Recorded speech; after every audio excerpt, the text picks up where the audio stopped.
let's talk about the word culture. I mean, we use it constantly, right? We talk about company culture, pop culture, cultural appropriation, but if you had to stop and actually define it, I mean, really pin it down, could you do it? Well, if you're struggling, you are definitely not alone. So let's get into why this one little word is one of the most complicated and contested ideas we have. Just how complicated are we talking? Well, way back in 1952, a couple of anthropologists, Kroeber and Kluckhohn, set out to find a clear, solid definition. And what they found instead was a complete and utter mess. They ended up cataloging at least 164 different definitions of the word. Yeah, 164. And believe me, that number has only gone up since then.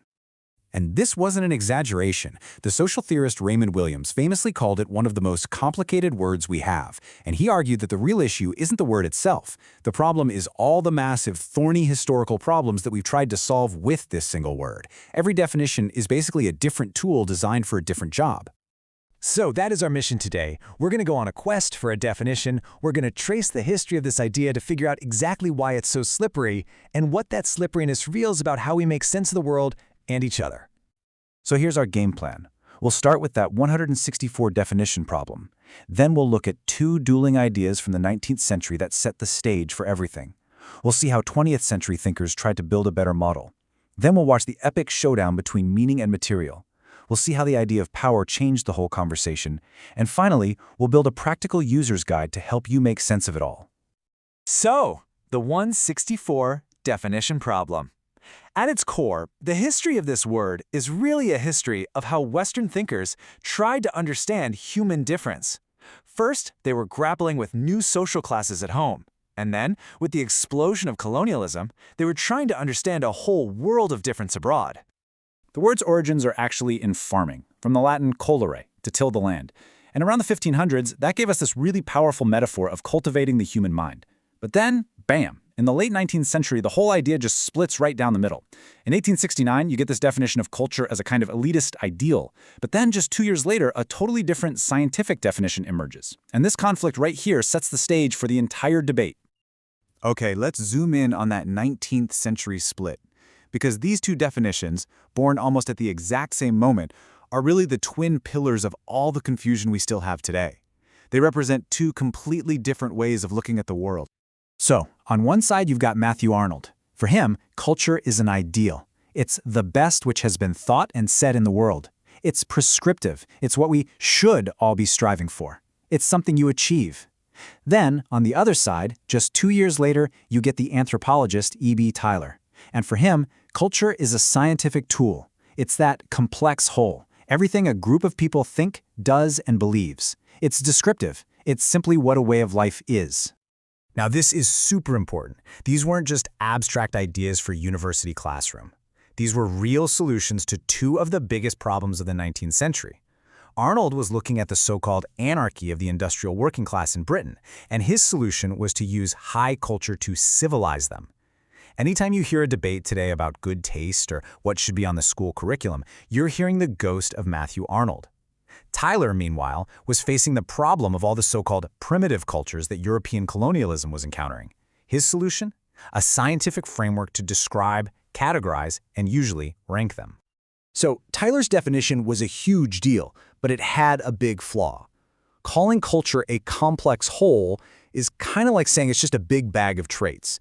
It tells you what's in the bag, but it doesn't tell you how all those pieces actually fit together or how they function. So in the 20th century, a new wave of thinkers set out to build a better system.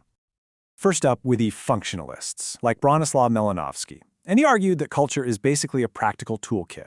It's an instrumental apparatus where every custom, every belief, every ritual, it all exists to serve the fundamental biological and psychological needs of the individual. So, for example, magic isn't just bad science. It's a perfectly functional tool for easing the anxiety of a dangerous sea voyage. But then Claude Lévi-Strauss came along and just flipped the whole thing on its head. He argued that you're looking in the wrong place. The real action isn't in what we do, it's in the hidden architecture of the human mind. For him, culture is a system of communication. He believed that if you dig into myths and rituals from all over the world, you'll find they're all built on these deep, universal pairs of opposites, like raw versus cooked or nature versus culture, and these reveal the fundamental logic of how all humans think. So this question, Is culture a toolkit for our needs, or is it a map of our minds, set the stage for the biggest intellectual brawl of the mid-20th century? This was a true battle royale over the very soul of culture. Is it a system of ideas and symbols, a web of meaning, or is it just a practical adaptation to our physical environment? So, in the meaning corner, you have the legend, Clifford Geertz. And with this one incredible sentence, he completely reframed the debate. He argued that culture is like a text. It's made up of these webs of significance.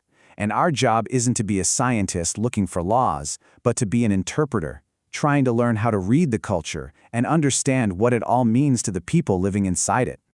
And then in the material corner, you've got Marvin Harris, who pretty much thought Geertz's webs were unscientific nonsense. For Harris, it was simple. Your ideas don't determine your life determines your ideas. He laid out this three-level model where the material base, your environment, your technology, your economy, that determines everything else. Your social relationships and your entire world of beliefs are just a reflection of that material foundation. And this really was a war for the soul of the discipline. Was the goal emic? To get the insider's view? To understand a culture's unique meaning, like Geertz wanted? Or was it etic? To take an outsider's scientific view and explain behavior with objective data, like Harris demanded? It was a classic battle. Interpretation versus explanation. But while this huge debate was raging, a new group of thinkers came along and basically said, hey, you're both missing the most important piece of the puzzle, power. And this critical turn shifted the entire question. People stopped asking, what is culture? And they started asking a much more interesting question. What does culture do? And this brings us to the brilliant Stuart Hall and the field of cultural studies. They came in with a radical new definition.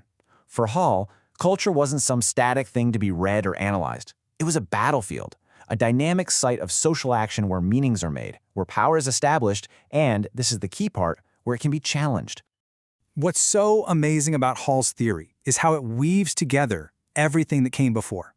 He's like, yes, Geertz, you're right, it is about meaning. And yes, Harris, you're right, it is a material practice. But then he adds the secret sauce they all missed, us. People aren't just cultural puppets. We actively negotiate, challenge, and even resist the cultural messages we get every day. So culture isn't just a whole way of life, it's a whole way of struggle. Okay, phew, that was a whirlwind tour through about 150 years of intellectual combat. So, where does all this leave us? How can we actually use this ridiculously complicated idea in our own lives? Well, let's try to build a practical user's guide. First, we can map out the big debates. And one of the biggest is simply, where do you find culture? I mean, where does it live? For thinkers like Geertz and Levi-Strauss, it's in the mind. It's a world of symbols and mental structures. For Tyler and Malinowski, it's in behavior. It's the things you can actually see people doing. And for Harris and others, it's rooted in material conditions, in the environment and the economy. Another really helpful way to simplify all this is through metaphors. For Tyler, culture is basically a scientific tool. For Geertz, it's a rich text to be interpreted. For Harris, it's a practical system that helps us adapt. And for Stuart Hall, it's a dynamic battlefield where meanings are fought over. Each metaphor gives you a completely different lens to see through. So here's your takeaway toolkit. The next time you hear someone use the word culture, whether it's in the news or in a meeting at work, just ask yourself these 4 questions. Where are they locating it, in minds or actions? What job are they saying it does, creating stability or creating struggle? What's its scope? Is it universal or local? And finally, what's its nature? Is it an ideal we should aim for, or is it just a life to be described? Because in the end, there is no single correct definition. It all comes back to what Raymond Williams taught us. The definition we choose always depends on the question we're trying to ask. So the final, most powerful question isn't what is culture? It's when I hear this word being used, what problem is it being asked to solve? And now you've got the tools to figure that out.